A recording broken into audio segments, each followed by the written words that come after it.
আমার প্রিয় ছাত্র ছাত্রীবৃন্দ, ছায়া স্মার্ট ক্লাসে তোমাদের স্বাগত। বলো তোমরা কেমন আছো? আমি প্রদীপ স্যার তোমাদের ভৌত বিজ্ঞান নিয়ে আজকে আলোচনা করব।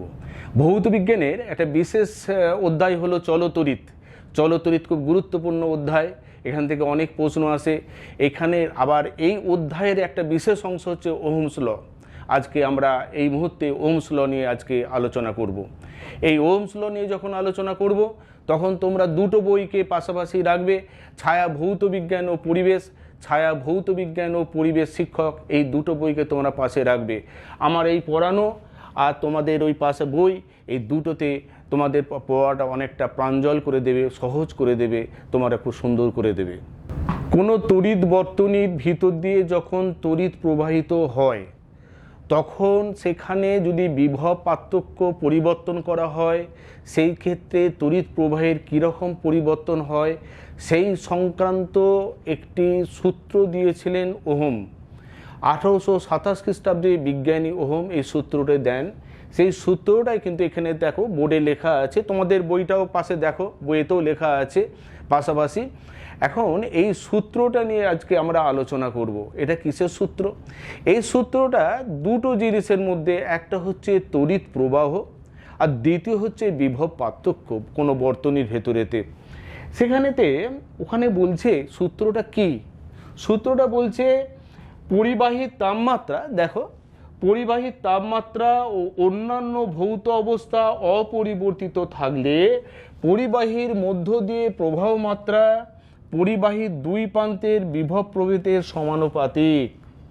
অর্থাৎ কোনো পরিবাহী যদি উষ্ণতা ও অন্যান্য ভৌত অবস্থা যদি অপরিবর্তিত থাকে, এখন এই ভৌত অবস্থা বলতে কী বোঝায় না, পরিবাহীর উপাদান, পরিবাহীর ঘনত্ব ইত্যাদি বিষয়গুলোকে বলা হবে অন্যান্য ভৌত অবস্থা। আর উষ্ণতা তো রয়েছে, এইগুলো যদি অপরিবর্তিত থাকে, এটা কিন্তু খেয়াল করবে, তাহলে সেই ক্ষেত্রে এই পরিবাহীর মধ্য দিয়ে প্রবাহ মাত্রা পরিবাহীর দুই প্রান্তে বিভব প্রভেদের সমানুপাতিক। এটাই কিন্তু ওহম সূত্রের মূল বিষয়। আমরা এই সূত্রে একটু গাণিতিক আকারে প্রকাশ করার চেষ্টা করব। এইটা প্রকাশ করার আগে আমরা একটা বর্তনী আঁকব। বর্তনী মানে একটা পরিবাহীকে আমরা আঁকবো, একে আমরা ব্যাখ্যা করব। এখন এই যখন আমরা একটা পরিবাহী আঁকছি, দেখো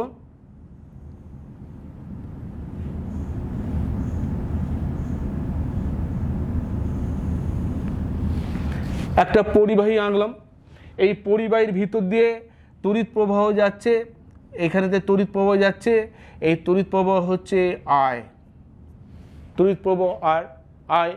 এখন এই বিন্দুতে যদি বিভব থাকে ভিএ, আর এটা যদি আমরা এ বিন্দু বলি, এ বিন্দুতে বিভব যদি হয় ভিএ, আর এখানে যদি আমরা একটা বি বিন্দু করি, এই বি বিন্দুর বিভব যদি হয় ভিবি,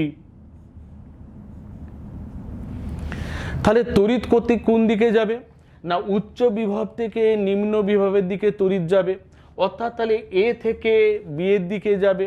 আমরা এখানে তীর চিহ্নটা সেই দিকেই দিয়েছি, দেখো, আমরা এইদিকেও আর একটা তীর চিহ্ন দিতেই পারি, এখানেতে দিয়ে দিলাম। এখন এই যে পরিবাহীটা রয়েছে, দুটো প্রান্তের বিভব পার্থক্য কতখানা? পার্থক্য মানে বিয়োগ। পার্থক্য কতখানা না, পার্থক্য হচ্ছে VA minus VB, VA minus VB. এখন এই যে বিভব পার্থক্য, এইটাকে যদি আমরা ভি বলি, এটাকে যদি আমরা ভি বলি, তাহলে এবার ওহমের সূত্র কি বলছে না, এই ভি এর সঙ্গে যে তড়িৎ প্রবাহ আয়, এটা পরস্পর সমানুপাতিক। অর্থাৎ ভি সমানুপাতিক আয়। বিভব পার্থক্য তড়িৎ প্রবাহের সঙ্গে সমানুপাতিক। এটা কখন হবে? যদি পরিবাহীর তাপমাত্রা ও অন্যান্য ভৌত অবস্থা অপরিবর্তিত থাকে, এটা কিন্তু খেয়াল রাখবে। সেক্ষেত্রে আমরা দেখো, যেহেতু সমানুপাতিক আছে, এখানে একটা আমরা ধ্রুবক আনতে পারি, ধ্রুবক নিতে হবে। ধ্রুবকটাকে আমরা লিখছি, যে কোনো ধ্রুবক শান্ত আমরা লিখি এখানে একটা ধ্রুবকটাকে কে লিখছি, কে গুণিত আয়। ওহমের সূত্রে এই ধ্রুবকটাকে একটা বিশেষ ধ্রুবকের নাম দেওয়া হয়েছে। এটাকে কে না লিখে আমরা এটাকে আর লিখি, এই আরটাকে আমরা বলি কি না রোধ, আরটাকে বলা হয়ে থাকে রোধ। তাহলে দেখো ওহমের সূত্র যেটা আমরা দেখলাম যে কোনো পরিবাহী এ থেকে বি বরাবর তড়িৎ প্রবাহিত হচ্ছে, এ একটা বিন্দু বি একটা বিন্দু, এ বিন্দুর বিভব হলো ভিএ, বি বিন্দুর বিভব হলো ভিবি। এখন উচ্চ বিভব থেকে নিম্ন বিভবের দিকে তড়িৎ প্রবাহিত হয়, তাই তড়িৎ এ থেকে বি বরাবর যাচ্ছে। এখানে যে সবুজ কালি দিয়ে এখানে দেখিয়ে দেওয়া হয়েছে, তীরটাকে দেখিয়ে দেওয়া হয়েছে। তাহলে ওহমের সূত্র থেকে আমরা কি পাচ্ছি না ভি প্রপোর্শনাল টু আই, অর্থাৎ ভি সমানুপাতিক আই। যখন সমানুপাতিকটা আমরা তুলব সেখানে একটা ধ্রুবক এসে হাজির হয়। ধ্রুবকটাকে আমরা কে লিখেছিলাম, এখানে কিন্তু এটা বিশেষ ধ্রুবক, তার জন্য কে না লিখে এটাকে আমরা আর লিখছি, আরটাকে বলা হয় রোধ। এখন দেখো এই যে ওহমের সূত্র আমরা এখানে পেলাম, এটা ওহমের সূত্রে কিন্তু গাণিতিক রূপ। আমরা এর পরেতে এই সূত্রটাকে একটু বিস্তারিতভাবে যাব, এই ওহমের সূত্র থেকে কি করে রোধের সংজ্ঞা আনা যায় সেই প্রসঙ্গে আমরা আসব, সেখানেতে আমরা এক্ষুনি সেটা আলোচনা করছি। ওহমের সূত্রতে একটা জিনিস দেখো যেটা পাচ্ছি যে V is equal to I R বা V is equal to R I. আমি যদি লিখি ভি সমান আর আই, অর্থাৎ কোনো পরিবাহীর দুই প্রান্তের বিভব পার্থক্য সমান রোধ গুণিত তড়িৎ প্রবাহ। এখান থেকে আমরা আর সম্পর্কে কি লিখতে পারি না আর সমান ভি বাই আই, আর সমান ভি বাই আই। অর্থাৎ কোনো এখান থেকে ওহমের সূত্র থেকে যদি আমরা রোধের সংজ্ঞা পাই, সেখানে বলতে পারি রোধ হচ্ছে এমন একটা ভৌত ধর্ম যেটা ওই পরিবাহের বিভব পার্থক্য ও তড়িৎ প্রবাহ এই দুটোর অনুপাতকে প্রকাশ করে। এখান থেকেই আমরা রোধের সংজ্ঞা পেতে পারি। পরীক্ষার সময় অনেক সময় দেয় যে ওহমের সূত্র থেকে কিভাবে রোধের সংজ্ঞা পাওয়া যায়। তাহলে দেখো তোমরা এখানে লিখবে V is equal to R I, এখানে R is equal to V by I. এখানে লিখার পরে কি বলবে কি না পরিবাহী রোধ সমান পরিবাহী দুই প্রান্তের বিভব পার্থক্য বাই প্রবাহিত তড়িৎ, অর্থাৎ তড়িৎ প্রবাহ মাত্রা। এখন এই যে সূত্রটা আলোচনা করলাম, এখানে তিনটে রাশি খুব গুরুত্বপূর্ণ। তিনটে রাশি কি আছে বলো না পরিবাহী রোধ, বিভব পার্থক্য, পরিবাহীর দুই প্রান্তের বিভব পার্থক্য আর তড়িৎ প্রবাহ। এই যে তিনটে জিনিস এখানে রয়েছে, এদের একক নিয়ে আমরা আলোচনা করব। রোধের একক কি? এই যে রোধ আছে, রোধের একক হচ্ছে ওহম। আমরা এসআই পদ্ধতিতে বা ব্যবহারিকভাবে আমরা ওহমভাবে প্রকাশ করি রোধকে। ওহমকে এইভাবে লেখা হয়ে থাকে। আর দেখো এই যে বিভব পার্থক্য যেটা বলা আছে, এর একক কি না এর একক হলো ভোল্ট। এটা VOLT এভাবেও বলতে পারো বা এভাবে লিখতে পারো, এইভাবেও লিখতে পারো, অর্থাৎ ভোল্ট। আর এইটা কি না এটা হচ্ছে তড়িৎ প্রবাহ মাত্রা, এর একক হচ্ছে অ্যাম্পিয়ার। একে সাধারণত এ দ্বারা লেখা হয়ে থাকে। ভোল্টকে আমরা যেমন ভি দ্বারা লিখি তেমনি একে এ দ্বারা লেখা হয়ে থাকে, এটা হচ্ছে অ্যাম্পিয়ার। এটাও কিন্তু ব্যবহারিক একক বা এসআই পদ্ধতির একক। তাহলে এই যে তিনটে রাশি আছে, এখানে তিনটে রাশির একক সম্পর্কে আমরা জানলাম। এখানে দেখো রোধের একক হচ্ছে ওহম, এখানে বিভব পার্থক্যর একক হচ্ছে ভোল্ট, একে ভি দ্বারা লেখা হয়ে থাকে। আর এখানে তড়িৎ প্রবাহ হচ্ছে অ্যাম্পিয়ার, একে এ দ্বারা লেখা হয়ে থাকে। এই তিনটে একক এখানেতে আমাদেরকে জেনে রাখতে হবে। এখন দেখো এই যে তিনটে আমরা রাশি নিয়ে এখানে আলোচনা করছি বা এখনো চলছে, এই তিনটে সম্পর্কে সামান্য কিছু আমাদের ধারণা থাকা দরকার আছে। আমরা যে ব্যাটারি ব্যবহার করি, সে ব্যাটারিতে কত ভোল্ট জানো?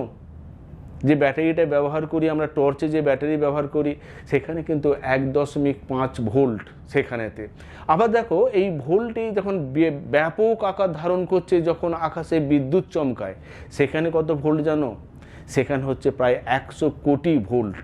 সুতরাং আকাশে যখন বজ্রপাত হয় দেখবে গাছ সঙ্গে সঙ্গে আগুনে পুড়ে যায়, মানুষ সঙ্গে সঙ্গে মারা যায়, সেখানে ভোল্টেজটা অনেক বেশি, বিভব পার্থক্যটা অনেক বেশি।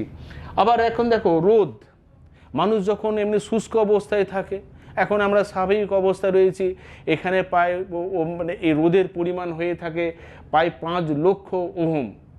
আবার যখন আমরা ভিজে অবস্থায় থাকি সেটা হয়ে থাকে 10,000 ওহম, তখন কমে যায়। তাহলে রোদের পরিবর্তন হয়, এখানেও ঠিক সেরকম ভোল্টের পরিবর্তন হয়।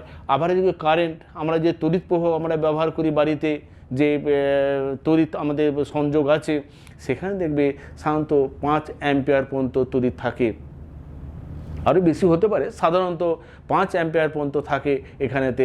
সুতরাং এই যে তড়িৎ, 3টে রাশি, শুধু তড়িৎ নয়, তড়িৎ, বিভব পার্থক্য বা রোধ, এইগুলো এক একটা জিনিসের ক্ষেত্রে এক একভাবে পরিবর্তন হয়ে থাকে, এইভাবেই পরিবর্তনটা হয়।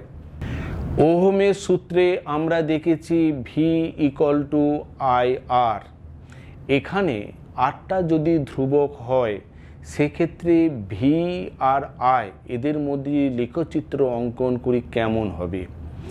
দেখো, এটা আমরা যে সরলরেখা অঙ্কন করেছি, বা তোমরা দেখবে গণিতের ক্লাসেতে, সরলরেখার সমীকরণ কিন্তু y=mx + c, সিটা যখন 0 হয়ে যায় তখন সেটা মূল বিন্দুগামী সরলরেখা হয়।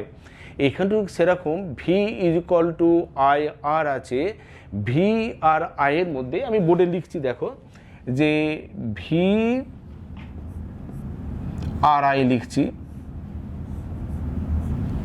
এটা যদি ধ্রুবক হয়, এটা চলরাশি, এইটা চলরাশি, ভি আর আই এর মধ্যে যদি আমরা লেখচিত্র অঙ্কন করি, লেখচিত্রটা একটা মূল বিন্দুগামী সরলরেখা হবে। সেটা দেখতে কীরকম হবে, আমি যদি এটা এইদিকে আঁকলাম, এটা এইদিকে আঁকলাম, এটা এক্স অ্যাক্সিস, এটা ওয়াই অ্যাক্সিস, এটা ওয়াই অ্যাক্সিস, আর এই দিকে যদি আমরা ভি করি, এই দিকে যদি আমরা আই করি, তাহলে এই লেখচিত্রটা একটা সরলরেখা হবে, অর্থাৎ মূল বিন্দুগামী সরলরেখা হবে, এরকম দেখতে হবে।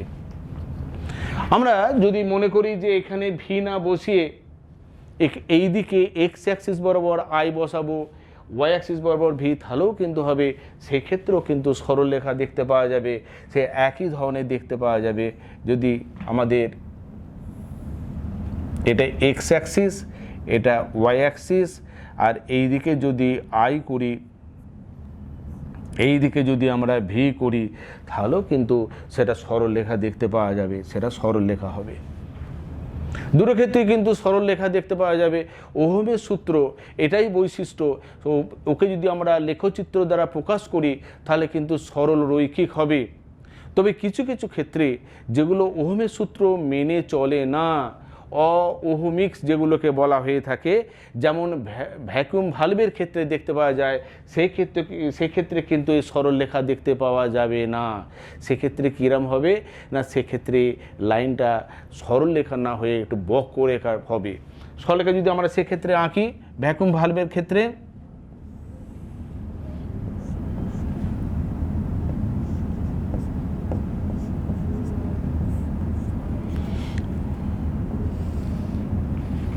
এই ধরনের দেখতে হয়, বা আরও অন্য ধরনের হতে পারে, বিভিন্ন ধরনের হতে পারে।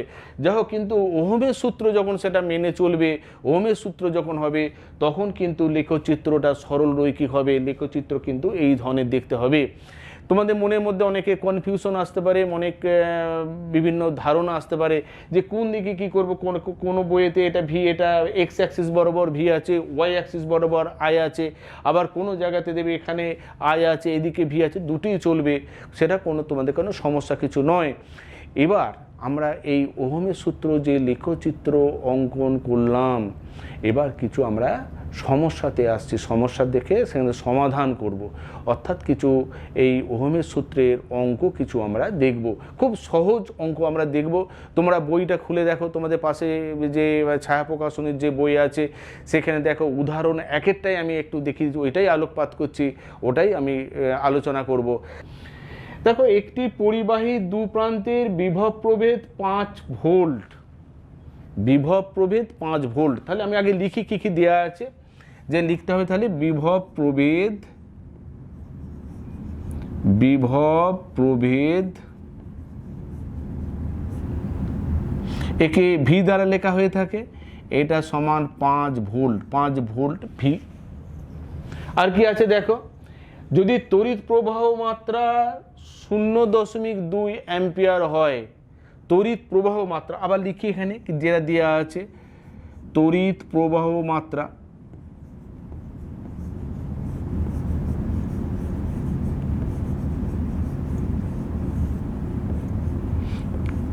একে আই দ্বারা লেখা হয়ে থাকে, এটা কত দেওয়া আছে দেখো, লেখা আছে 0.2 অ্যাম্পিয়ার। তাহলে এখানে লিখলাম 0.2 অ্যাম্পিয়ার। তাহলে কি বলেছে, পরিবাহীর রোধ কত, তাহলে আমরা জানতে চেয়েছি রোধ কত, এখানে লিখলাম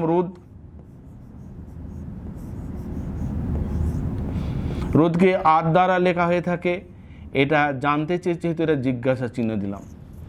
দেখো এই তিনটে যে রাশি আছে এখানে, তার মধ্যে দুটো বলে দেওয়া আছে, একটা বলে দেওয়া নেই। এই তিনটে সম্পর্কিত কি কোন সূত্র আছে, আমরা এই মাত্র যেটা করলাম আলোচনা করছি, ওহমের সূত্র। তাহলে ওহমের সূত্রটা আমরা তাহলে লিখি এখানে। ওহমের সূত্রটা কি ছিল না, সেটা ছিল ভি সমান আই গুণিত আর। যেহেতু আর কে এটা রোধ, এই যেহেতু আর কে আমাকে বার করতে হবে এখানেতে, তার জন্য আর সমান আমরা লিখি, আর সমান ভি বাই আই। এবার ভি এর মানটা বসিয়ে দেবো। ভি এর মান কোথায় আছে, ভি এর মান এখানে আছে, এটা আছে 5 ভোল্ট।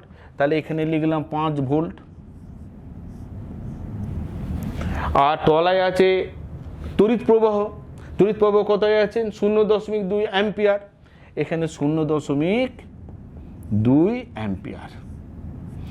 দেখো এই অঙ্কগুলো করার সময় আমরা অনেক ক্ষেত্রে এককগুলো বসাই, আবার অনেক ক্ষেত্রে এককগুলো কিন্তু বসায় না, দুটোই হবে, কিন্তু দুটোই হবে, তুমি বসাতেও পারো আর নাও পারো। আমি এখানে বসালাম এখানে তো সুবিধের জন্য। তাহলে দেখো এই দুটো যদি ভাগ করি, কাটাকাটি করি, তাহলে করলে কত হবে না, এটা 5 সংখ্যাটাকে আগে লিখি, এই দশমিকটা তুলে উপরে চলে যাবে 10, এটা কত হবে 25 আসছে। 25টা কি হবে না, আমরা কি বার করছি না, রোধ বার করছি। তাহলে রোধের একক কি, রোধের একক হচ্ছে ওহম, তাহলে এটা হবে ওহম। ওহমকে আমরা এই দ্বারা চিহ্নিত করা হয়ে থাকে। সুতরাং আমরা এখানে রোধটা বের করলাম। এইখান থেকে যখন এই ধরনের সমস্যা দেবে, আগে জানতে হবে কোন কোন ডাটাগুলো দেওয়া আছে, কি কি জিনিস দেওয়া আছে, কোনটা বার করতে হবে। দ্বিতীয়বারে তুমি ভাববে এই 3টে বা 4টে জিনিস নিয়ে কোন সূত্র মানে প্রযোজ্য হবে, সেই সূত্রটাকে লিখলে, যেটাকে বার করতে দেবে সেটাকে আগে লিখে বাকি মানগুলোকে বসিয়ে দাও। বসিয়ে দিলে এমনি তুমি খুব সহজভাবে অঙ্কটাকে তুমি সমাধান করতে পারবে। আমরা পদার্থবিজ্ঞানের অঙ্কগুলোকে এইভাবে কিন্তু সমাধান করব। এখন এই যে একটা অঙ্ক আমরা এখানে করলাম, সমাধান করলাম, বাকি অঙ্কগুলো তোমরা এইভাবে অনুশীলন করবে, করলে কিন্তু খুব সহজভাবেই করতে পারবে। ভৌত বিজ্ঞানের বিভিন্ন টপিকগুলোর ওপর ভিডিওগুলো দেখার জন্য ছায়া প্রকাশনীর ইউটিউব চ্যানেল সাবস্ক্রাইব করো। যদি ভালো লাগে তাহলে লাইক ও শেয়ার করো। নতুন নতুন ভিডিওগুলোর নোটিফিকেশান পেতে বেল আইকনে ক্লিক করো।